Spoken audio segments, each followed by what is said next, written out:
Hello everyone, this is the first lesson recording for IM2, November 2nd, 2020. We're going to be studying two special right triangles now. So to begin, let's recap what we know already. So when we're dealing with right triangles, we have special side names, hypotenuse and legs.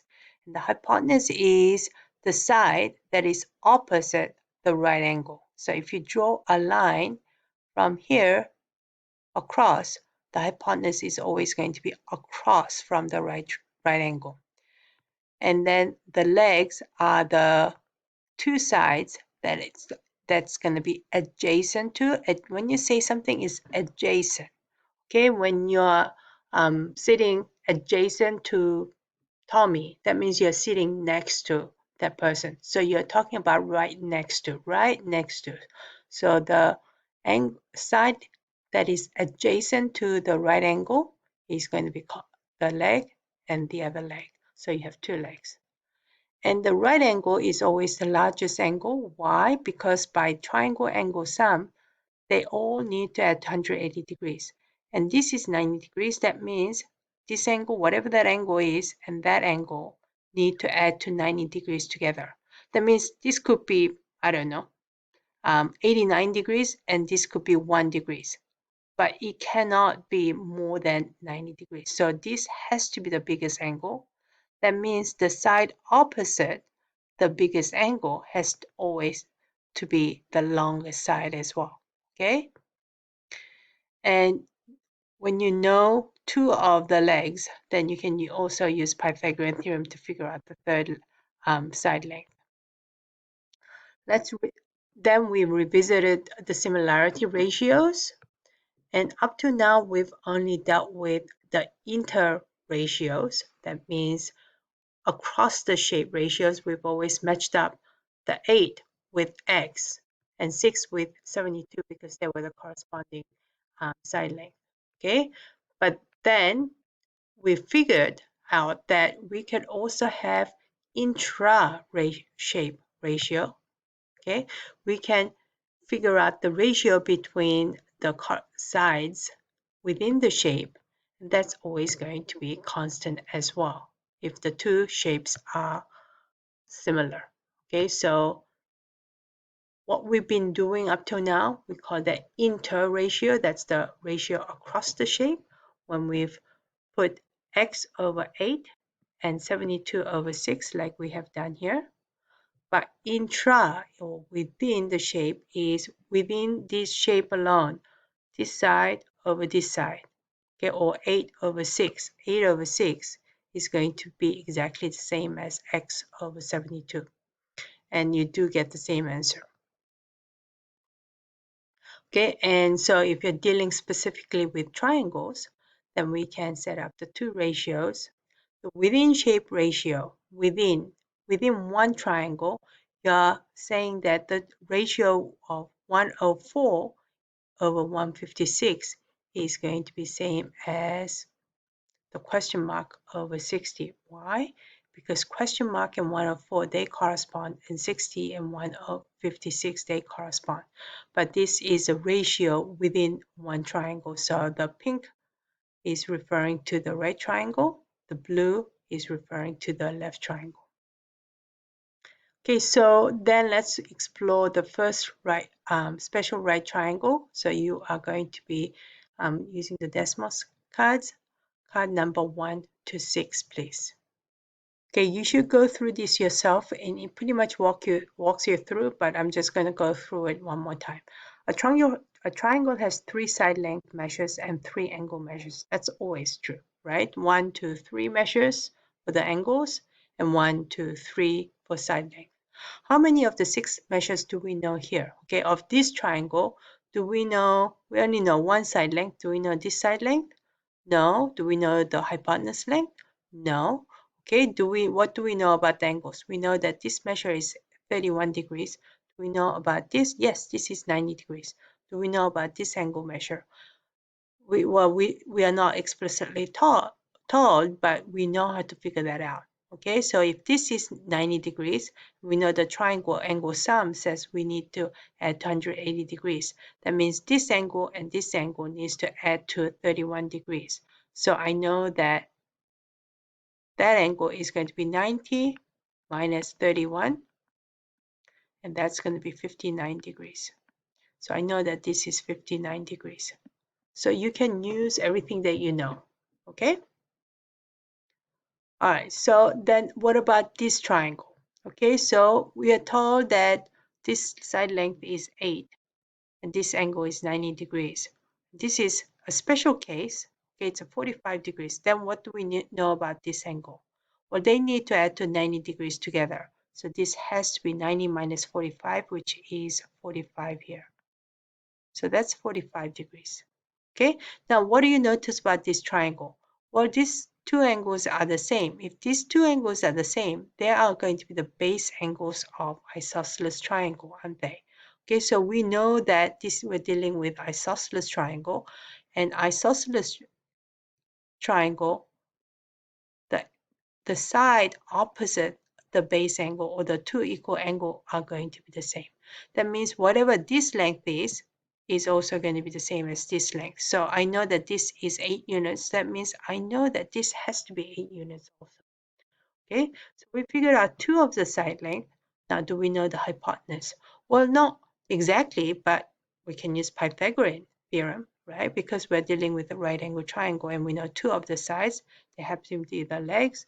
So that means setting it up, that's a leg squared plus leg squared is going to be, if I call this x, x squared, okay? So then that's 64 plus 64 is going to be 80 x squared. 64 plus 64 is 128, is going to be x squared. So take a square root of both sides.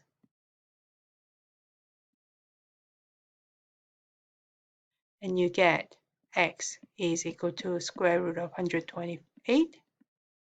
But we also know that 128 really is 64 being multiplied by 2. So it's square root of 64 multiplied by square root of 2. And square root of 64 is 8. So 8 root 2. So the x is 8 root 2. So I can write here it's going to be 8 root 2 is my length. Okay, so I've actually figured out all the angles and the side length. That's the explanation of it. How about this one? Okay, well, we know this is 45 degrees, so that means this has to be 45 degrees also by triangle angle sum of adding up to 180 degrees. And we know that this is opposite the 45 degrees and this is opposite to 45 degrees, and we're dealing with isosceles triangle. That means this side and this side has to be equal. So if this side is 5 units, this side also has to be 5 units long. Okay, and then we can use Pythagorean theorem and say that if I call this x, 5 squared plus 5 squared is going to be x squared. Okay, and 5 squared plus 5 squared, that's 25 plus 25 is x squared, which is same as 50 is equal to x squared. Okay, then taking a square root of both sides leaves me with x is square root of 50, which is same as square root of 25 times square root of 2, which is same as 5 root 2. So I've just figured out this is 5 root 2. Okay. By the way, if you are still having problem with simplifying radicals, there is an optional video that you can watch in Canvas. All right, so that's the work that you should have. All right, so here are both the isosceles right triangles we've worked on. In both cases, the hypotenuse length is the leg's length multiplied by 2. It's as if to get from this length to the hypotenuse, I just multiply by square root of 2 because this is same as 5 multiplied by square root of 2.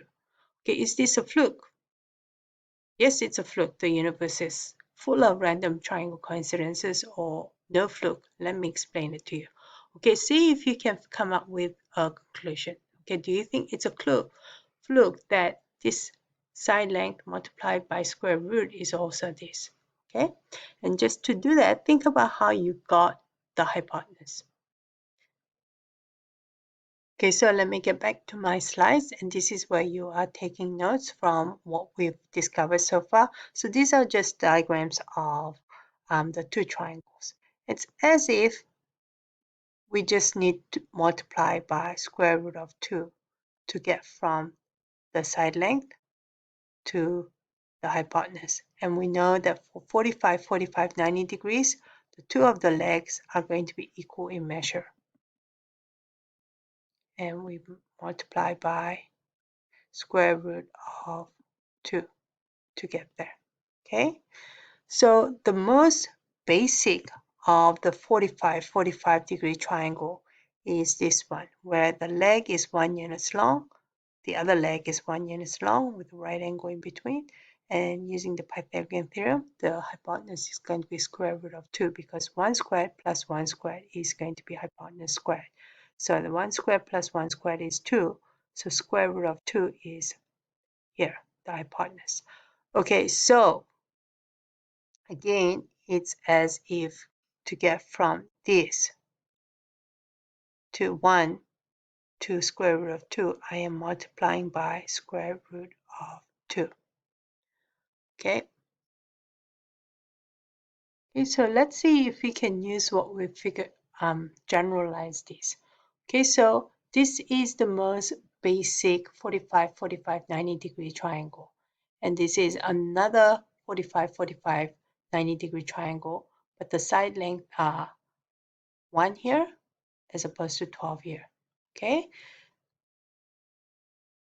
well, what do we know about these two triangles? Well, by 45, 45, 90 degrees angle triangles, they are always going to be similar. How do we know that? It's by angle similarity. We have at least two angles that are congruent.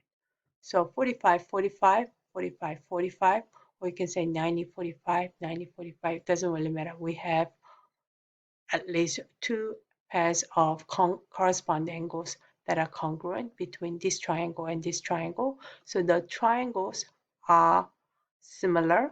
That means the the ratio within the triangles are going to be equal. Okay, so 1 over square root of 2 is going to be same as 12 over x. So within the shape ratio must be the same. So we can write it as square root of 2 divided by 1 is going to be same as x over 12. Okay, and 12, if I multiply 12 to both sides, I get x is 12 root 2. Okay, so that means because the within the shape ratio has to be the same, it's always going to be the hypotenuse is always going to be leg multiplied by square root of 2. Okay, because we're dealing with similar triangles. Okay, so then let's use that property to find all the side length. Well, I have 45, 45, 90 degree triangle. That's the first thing you need to confirm. Do I have that? Then if that is the case, the side measure I know is the leg length. Then I know the other side length. To get hypotenuse, we multiply the leg length by square root of 2. So 4 root 2 multiplied by square root of 2 is same as 4 times 2, because square root of 2 times square root of 2 is just 2. So that's just going to be 8 units right there. Okay, let's do another problem. What about this? This time we are told this is a 45, 45, 90 degree triangle because we're dealing with isosceles triangle with a right angle. So we know the side hypotenuse length. So to get to the leg length, we're doing the opposite. So we multiply by square root of 2 to get to the hypotenuse. So we need to divide by hypotenuse by square root of 2, and you get 8 root